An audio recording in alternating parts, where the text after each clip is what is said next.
الحمد للہ رب العالمین والصلاة والسلام علی سید الانبیاء والمرسلین اما بعد فاعوذ باللہ من الشیطان الرجیم بسم اللہ الرحمن الرحیم۔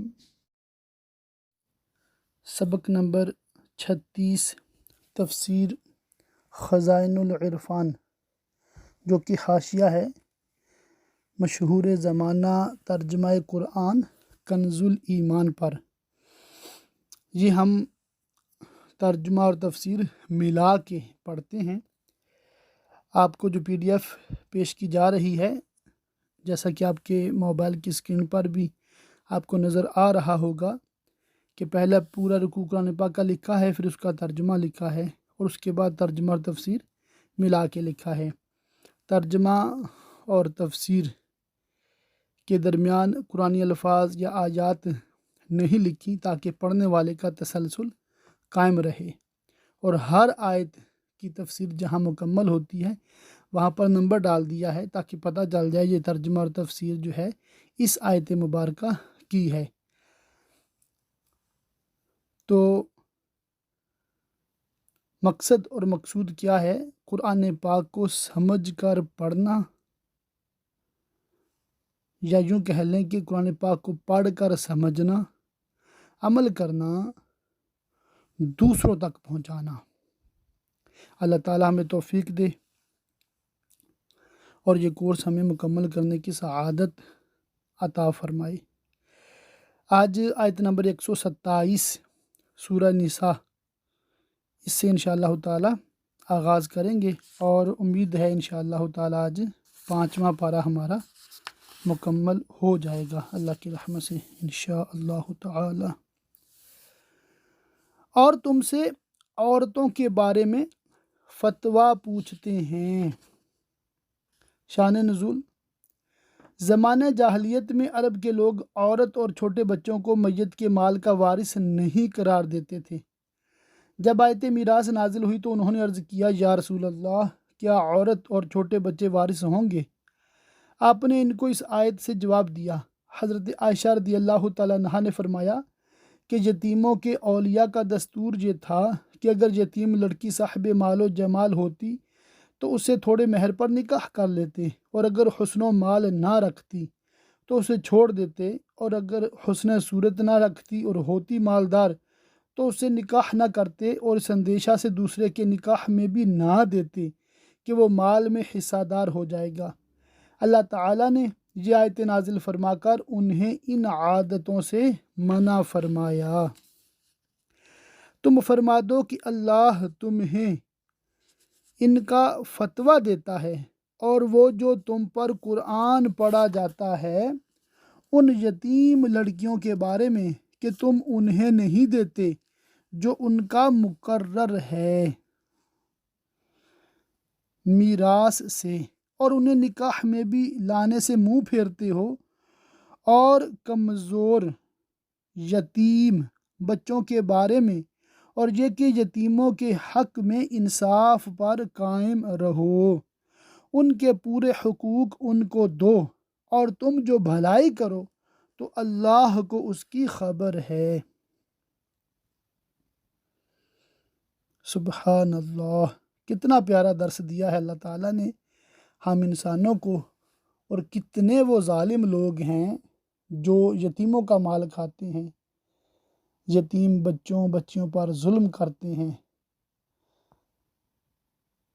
اللہ تعالیٰ ہمیں ایسی ظلم و زیادتی سے بچائے، اور جو کرتے ہیں ان کو ہدایت عطا فرمائے۔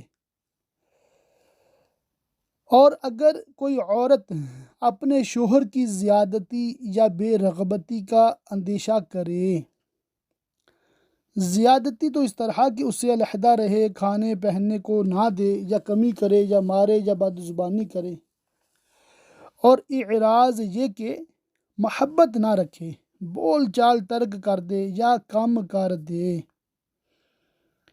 تو ان پر گناہ نہیں کہ آپس میں صلح کر لیں، اور اس صلح کے لیے اپنے حقوق کا بار کم کرنے پر راضی ہو جائیں، اور صلح خوب ہے، اور زیادتی اور جدائی دونوں سے بہتر ہے، اور دل لالچ کے پھندے میں ہیں۔ ہر ایک اپنی راحت و آسائش چاہتا اور اپنے اوپر کچھ مشقت گوارا کر کے دوسرے کی آسائش کو ترجیح نہیں دیتا۔ اور اگر تم نیکی اور پرہیزگاری کرو اور باوجود نامرغوب ہونے کے اپنی موجودہ عورتوں پر صبر کرو اور برعایت حق صحبت ان کے ساتھ اچھا برتاؤ کرو اور انہیں ایذا و رنج دینے سے اور جھگڑا پیدا کرنے والی باتوں سے بچتے رہو اور صحبت و معاشرت میں نیک سلوک کرو، اور یہ جانتے رہو کہ وہ تمہارے پاس امانتیں ہیں۔ اور اگر تم نیکی اور پرہیزگاری کرو تو اللہ کو تمہارے کاموں کی خبر ہے، وہ تمہیں تمہارے اعمال کی جزا دے گا۔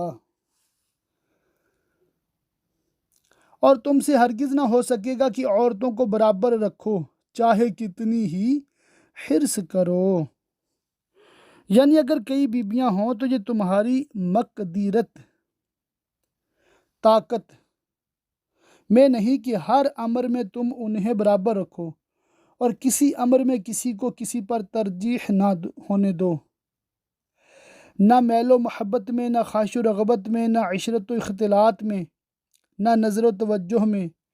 تم کوشش کر کے یہ تو کر نہیں سکتے، لیکن اگر اتنا تمہارے مقدور میں نہیں ہے اور اس وجہ سے ان تمام پابندیوں کا بار تم پر نہیں رکھا گیا، اور محبت قلبی اور میل طبعی جو تمہارا اختیاری نہیں ہے، اس میں برابری کرنے کا تمہیں حکم نہیں دیا گیا، تو یہ تو نہ ہو کہ ایک طرف پورا جھک جاؤ کہ دوسری کو ادھر یعنی درمیان میں لٹکتی چھوڑ دو، بلکہ یہ ضرور ہے کہ جہاں تک تمہیں قدرت و اختیار ہے وہاں تک یکساں برتاؤ کرو۔ محبت اختیاری شے نہیں، تو بات چیت، حسن و اخلاق، کھانے پینے، پاس رکھنے اور ایسے امور میں برابری کرنا اختیاری ہے۔ ان امور میں دونوں کے ساتھ یکساں سلوک کرنا لازم و ضروری ہے۔ اور اگر تم نیکی اور پرہیزگاری کرو تو بے شک اللہ بخشنے والا مہربان ہے۔ اور اگر وہ دونوں زن و شو یا شو یعنی میاں بیوی باہم صلح نہ کریں اور وہ جدائی ہی بہتر سمجھیں اور خلو کے ساتھ تفریق ہو جائے، یا مرد عورت کو طلاق دے کر اس کا مہر اور عدت کا نفقہ ادا کر دے اور اس طرح وہ جدا ہو جائیں، تو اللہ اپنی کشائش سے تم میں ہر ایک کو دوسرے سے بے نیاز کر دے گا اور ہر ایک کو بہتر بدل عطا فرمائے گا، اور اللہ کشائش والا، حکمت والا ہے۔ یہاں پر بہت بڑا ایک مسئلہ سمجھایا جا رہا ہے، مگر افسوس کہ ہماری جو سوسائٹی ہے اس میں اس کو پسند نہیں کیا جاتا۔ مسئلہ یہ ہے، دیکھیں، مرد ہے عورت ہے، ان کی شادی ہوئی، دونوں راضی تھے، سب کچھ ٹھیک تھا، شادی ہو گئی، مگر اب شادی کے بعد کسی وجہ سے ان کی بنتی نہیں ہے، تو شریعت کیا کہتی ہے کہ ظلم زیادتی نہ کرو۔ پہلے تو یہ کہ صلح کر لو۔ صلح کا مطلب یہاں پر جو بیان کیا گیا وہ ہے کمپرومائز، کہ مرد اس کے پورے حقوق نہیں ادا کر سکتا، عورت کہے کہ جتنے کر سکتا ہے میں اتنے پہ راضی ہوں، ٹھیک ہے۔ اسی طرح عورت شوہر کے پورے حقوق ادا نہیں کر سکتی، وہ شوہر سے کمپرومائز کر لیتی ہے کسی بات پہ، تو یہ ہے سمجھوتا۔ اگر یہ چل جائے بہت اچھی بات ہے، اگر یہ بھی نہیں ہوتا اور دونوں ہی جدائی چاہتے ہیں، یا دونوں میں سے ایک بضد ہے کہ جدائی ہو،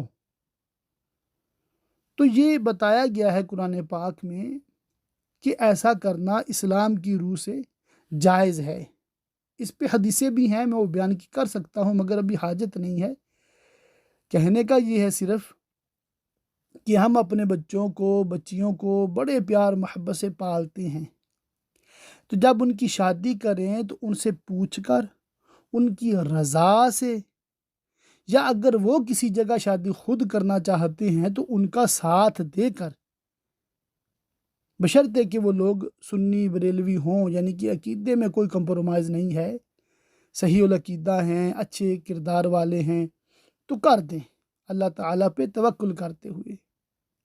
اور اگر بعد میں پتہ چلے بھی ان کی بنتی نہیں ہے، تو جس طرح شادی کرنے کے وقت ہم نے ان کو مجبور نہیں کیا تھا، اسی طرح اس بات پر بھی ہم ان کو مجبور نہ کریں کہ ہمارے گھر سے ڈولی گئی ہے وہاں سے میت ہی نکلے گی۔ یہ ہمارے اسلام کی سوچ نہیں ہے، بلکہ ٹوٹل یہاں پر چوائس دی جا رہی ہے۔ اور اس کی ایک بہترین مثال حضرت زید رضی اللہ تعالیٰ عنہ اور حضرت زینب رضی اللہ تعالیٰ عنہ کا واقعہ بھی ہے قرآن پاک میں، مشہور واقعہ ہے۔ ایک ہی صحابی ہیں جن کا نام قرآن میں آتا ہے، ٹھیک ہے۔ ان کا واقعہ کیا تھا؟ ان کی شادی ہوئی مگر سیدہ زینب رضی اللہ تعالیٰ عنہ خوش نہیں تھیں، شوہر کی خدمت کرتی تھی مگر دل سے نہیں، یعنی کہ راضی دل سے نہیں تھی۔ تو اس پر پھر اللہ تعالیٰ نے ان دونوں کو جدا ہونے کا بھی حکم دیا، اور مفہوم اس طرح ہے کہ پھر اللہ تعالیٰ نے حضرت زینب کا نکاح نبی پاک صلی اللہ تعالیٰ علیہ وآلہ وسلم کے ساتھ کر دیا۔ اب دیکھیے یہ کتنا بڑا مسئلہ ہے۔ یہی بات جو میں نے کی ہے، اس کی دلیل قرآن سے ڈائریکٹ آیت سے ہمیں ملتی ہے کہ ہمارا بچہ ہماری بچی اگر کسی جگہ اس کی شادی ہو گئی، نہیں بنی، کوئی بات نہیں، دل بڑا رکھیں۔ جس طرح شادی کے وقت اللہ تعالیٰ پہ توکل کیا تھا، اب بھی کریں۔ ایک دار بند 100 دار کھلا، سمجھے بات کو؟ تو ایسا نہیں ہے کہ طلاق والی کی آگے شادی نہیں ہوتی، ایسا نہیں ہے کہ طلاق دینے والے کی آگے شادی نہیں ہوتی، ہوتی ہے، سمجھے بات کو؟ اب دیکھیں سیدہ زینب بہت اچھی تھی، سیدنا زید بہت اچھے تھے، دونوں ہی اچھے تھے مگر دونوں ہم مزاج نہیں تھے، نہیں بنی، کوئی بات ہی نہیں، شریعت کی روح سے کوئی مسئلہ نہیں۔ تو یہ ایک درس ہے جو ہمیں اپنی اولاد کو دینا ہے۔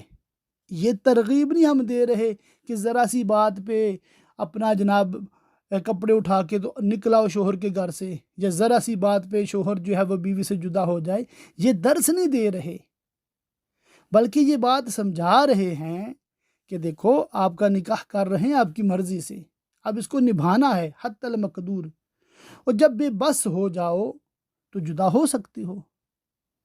جس طرح اسلام نکاح کی ترغیب دیتا ہے، اسی طرح طلاق کی بھی اجازت دیتا ہے۔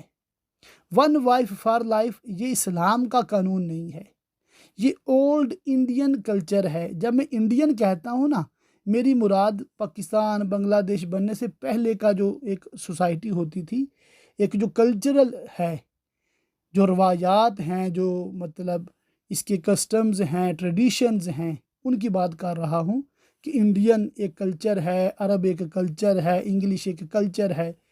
تو ہم چاہے پاکستانی ہیں، ہندوستانی ہیں، بنگلہ دیشی ہیں، تو ہم انڈین ہی ہیں اوریجنلی۔ تو اس کلچر میں یہ ہے کہ بس شادی زور زبردستی کر دیتے ہیں، اور پھر یہ حکم ہوتا ہے کہ بھئی جدائی نہیں ہونی، لڑتے رہو، مرتے رہو، سب کچھ کرو مگر شوہر سے طلاق نہیں لینی، شوہر پہ پابندی ہوتی ہے اس کو نکالنا نہیں گھر سے، تو نہیں تو قبیلے ٹوٹ جائیں گے، تو قیامت آ جائے گی، تو پتہ نہیں بٹوارے ہو جائیں گے، تو پتہ نہیں بندوقیں چل جائیں گی۔ یہ اسلام کی سوچ نہیں ہے، سمجھے بات کو؟ دیکھیں ایک واقعہ آتا ہے، حضرت سیدنا عبداللہ بن عمر رضی اللہ تعالیٰ عنہما نے اپنی بیوی کو طلاق دے دی۔ یہ سورہ طلاق کی تفسیر میں آپ پڑھیں گے، شان نزول میں آپ پڑھیں گے، وہاں آپ کو انشاءاللہ تعالیٰ مزید سمجھاؤں گا اس کا خلاصہ کیا ہے۔ دیکھیے طلاق جیسا بڑا فیصلہ بیٹے نے اکیلے کر لیا، عمر بھی کم تھی، سمجھے بات کو، تو کوئی مسئلہ نہیں. گو کہ ان کو حیض کے دوران طلاق نہیں دینی چاہیے تھی، ان کو مسئلہ پتہ نہیں تھا. جب مسئلہ پتہ چلا انہوں نے رجوع فرمایا، پھر بعد میں جو بھی ترکیب بنی. مطلب یہ تھا کہ اسلام نے مردوں کو، عورتوں کو با اختیار بنایا ہے، مجبور محض نہیں بنایا. اپنی رضا سے خوشی خوشی شادی کرے، رہیں، اپنی لائف گزارے. نہیں بنتی راہیں جدا کر لے. اللہ تعالیٰ پہ توکل کرتے ہوئے اللہ تعالیٰ نے کیا فرمایا؟ اللہ اللہ. اور اگر وہ دونوں جدا ہو جائیں تو اللہ اپنی کشائش سے تم میں ہر ایک کو دوسرے سے بے نیاز کر دے گا. تو اس کو برا نہیں سمجھنا چاہیے. اگر کوئی عالم، کوئی مفتی یا کوئی عام بندہ کسی وجہ سے اپنی بیوی کو طلاق دے دیتا ہے، یا بیوی ایک عالمہ ہے، حافظہ ہے، قاریہ ہے، وہ طلاق لے لیتی ہے، تو اس کو خامخواہ مورد الزام نہ ٹھہرایا جائے. سمجھے بات کو؟ بھی ایک بندہ ہے بڑا خوبصورت ہے، اور ہر ایک کو خوبصورت لگے ضروری تو نہیں ہے نا. اسی طرح ایک عورت ہے بڑی خوبصورت ہے، ہر ایک کو خوبصورت لگے ضروری تو نہیں ہے. تو یہ ایک فلسفہ ہے جو میں آپ لوگوں کی گوش گزار کر رہا ہوں. اس کا انشاءاللہ تعالیٰ ایک کلپ بھی بنائیں گے کہ اپنی اولاد کو جانوروں کی طرح نہ باندھ کے رکھیں کہ وہ اپنی مرضی سے کہیں آ جا نہیں سکتے. ہاں، اپنی اولاد کو اسلام کی تعلیم دے کہ جو کرنا ہے شریعت کے دائرے میں رہ کے کرنا ہے. جیسے کنوارا لڑکا ہے، لڑکی ہے، ان کو شادی کی حاجت ہے، کسی کو پسند کرے تو نکاح کر لو، تو رہو اس کے ساتھ. کسی سٹیج پہ لائف کی کسی موڑ پہ نہیں بنی، جدا ہو جاؤ، کوئی بات نہیں. لڑکا کسی اور جگہ شادی کر سکتا ہے، لڑکی عدت گزار کے کسی اور جگہ شادی کر سکتی ہے. اس کے پورے احکام قرآن میں، حدیث میں آئے ہیں، اور اس کی مثالیں میں نے چند عرض بھی کی ہیں، اور بھی بہت ساری مثالیں ہیں. تو یہ ایک ہے کہ اگر ہم اس چیز کو ایکسیپٹ کر لیں ایز اے سوسائٹی، تو بہت سارے لڑائی جھگڑے، مار پیٹ، یہ ہمارے گھروں سے ختم ہو سکتے ہیں. اور دعا یہی ہے کہ اللہ تعالیٰ ہمارے گھروں کو امن کا گہوارہ بنائے، طلاقوں سے بچائے، جدائیوں سے بچائے، لڑائیوں سے بچائے. مگر جب یہ چیز ناگزیر ہو جائے تو شریعت کے دائرے میں رہتے ہوئے، شریعت کے مطابق اگر کوئی جدائی کر لے تو اس کو ایکسیپٹ کرنا ہے، قبول کرنا ہے، اور دل بڑا رکھنا ہے. اور اللہ ہی کا ہے جو کچھ آسمانوں میں ہے اور جو کچھ زمین میں. اور بے شک تاکید فرما دی ہم نے ان سے جو تم سے پہلے کتاب دیے گئے، اور تم کو کہ اللہ سے ڈرتے رہو.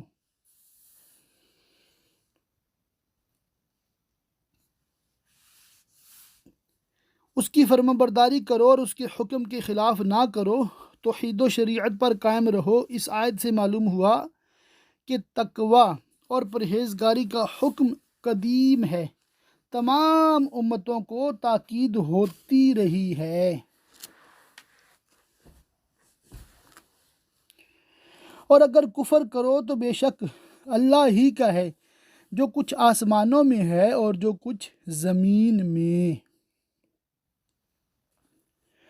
تمام جہان اس کے فرما برداروں سے بھرا ہے، تمہارے کفر سے اس کا کیا ضرر، یعنی اس کا کیا نقصان؟ اس کا کوئی نقصان نہیں ہے، تمہارا اپنا نقصان ہے. اور اللہ بے نیاز ہے تمام خلق سے اور ان کی عبادت سے. یعنی اللہ کسی کا محتاج نہیں ہے، کسی کا نیڈی نہیں ہے، کسی کی اس کو حاجت نہیں ہے، ضرورت نہیں ہے. اللہ الصمد، بالکل بے نیاز ہے، سب خوبیوں والا. اور اللہ ہی کا ہے جو کچھ آسمانوں میں ہے اور جو کچھ زمین میں. اور اللہ کافی ہے کارساز، یعنی کام بنانے والا. اے لوگو وہ چاہے تو تمہیں لے جائے، معدوم کر دے، یعنی بالکل ختم کر دے، اور اوروں کو لے آئے، اور اللہ کو اس کی قدرت ہے۔ جو دنیا کا انعام چاہے تو اللہ ہی کے پاس دنیا و آخرت دونوں کا انعام ہے۔ معنی یہ ہے کہ جس کو اپنے عمل سے دنیا مقصود ہو اور اس کی مراد اتنی ہی ہے جو اللہ اس کو دے دیتا ہے، اور ثواب آخرت سے وہ محروم رہتا ہے، اور جس نے عمل رضا الہی اور ثواب آخرت کے لیے کیا تو اللہ دنیا و آخرت دونوں میں ثواب دینے والا ہے۔ تو جو شخص اللہ سے فقط دنیا کا طالب ہو وہ نادان، خسیس اور کم ہمت ہے۔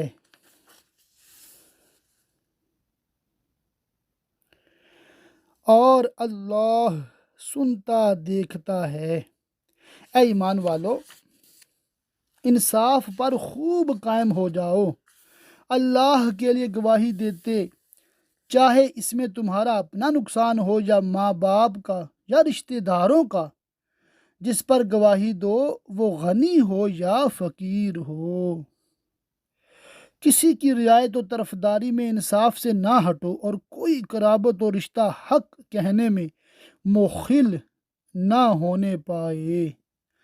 بہرحال اللہ کو اس کا سب سے زیادہ اختیار ہے، تو خواہش کے پیچھے نہ جاؤ کہ حق سے الگ پڑو، اور اگر تم ہیر پھیر کرو حق کے بیان میں اور جیسا چاہیے نہ کہو،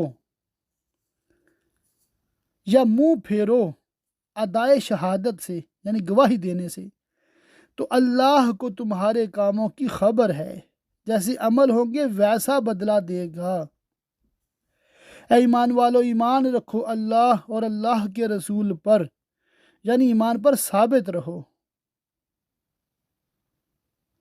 یہ معنی اس صورت میں ہے کہ یا ایہا الذین آمنو کا خطاب مسلمانوں سے ہو، اور اگر خطاب یہود و نصارہ سے ہو تو معنی یہ ہے کہ اے بعض کتابوں بعض رسولوں پر ایمان لانے والو، تمہیں یہ حکم ہے، اور اگر خطاب منافقین سے ہو تو معنی یہ ہے کہ ایمان کا ظاہری دعویٰ کرنے والو اخلاص کے ساتھ ایمان لے آؤ۔ یہاں رسول سے سید انبیاء صلی اللہ تعالیٰ علیہ وآلہ وسلم اور کتاب سے قرآن پاک مراد ہے۔ شان نزول، حضرت ابن عباس رضی اللہ تعالیٰ عنہما نے فرمایا، یہ آیت عبداللہ بن سلام اور اسد و اسید اور سالبہ بن قیس اور سلام و سلمہ و یامین کے حق میں نازل ہوئی۔ یہ لوگ مومنین اہل کتاب میں سے تھے۔ رسول کریم صلی اللہ علیہ وآلہ وسلم کی خدمت اقدس میں حاضر ہوئی اور عرض کیا، ہم آپ پر اور آپ کی کتاب پر اور حضرت موسیٰ پر اور توریت پر اور عزیر پر ایمان لاتے ہیں، اور اس کے سوا باقی کتابوں اور رسولوں پر ایمان نہ لائیں گے۔ حضور صلی اللہ علیہ وآلہ وسلم نے ان سے فرمایا کہ تم اللہ پر، اس کے رسول محمد مصطفیٰ صلی اللہ علیہ وسلم پر اور قرآن پر اور اس سے پہلی ہر کتاب پر ایمان لاؤ۔ اس پر یہ آیت نازل ہوئی۔ اور اس کتاب پر جو اپنے ان رسول پر اتاری اور اس کتاب پر جو پہلے اتاری، یعنی قرآن پاک پر، ان تمام کتابوں پر ایمان لاؤ جو اللہ تعالیٰ نے قرآن سے پہلے اپنے انبیاء پر نازل فرمائیں، اور جو نہ مانے اللہ اور اس کے فرشتوں اور کتابوں اور رسول اور قیامت کو، یعنی ان میں سے کسی ایک کا بھی انکار کرے کہ ایک رسول اور ایک کتاب کا انکار بھی سب کا انکار ہے، تو وہ ضرور دور کی گمراہی میں پڑا۔ بے شک وہ لوگ جو ایمان لائے پھر کافر ہوئے، پھر ایمان لائے پھر کافر ہوئے، پھر اور کفر میں بڑھے۔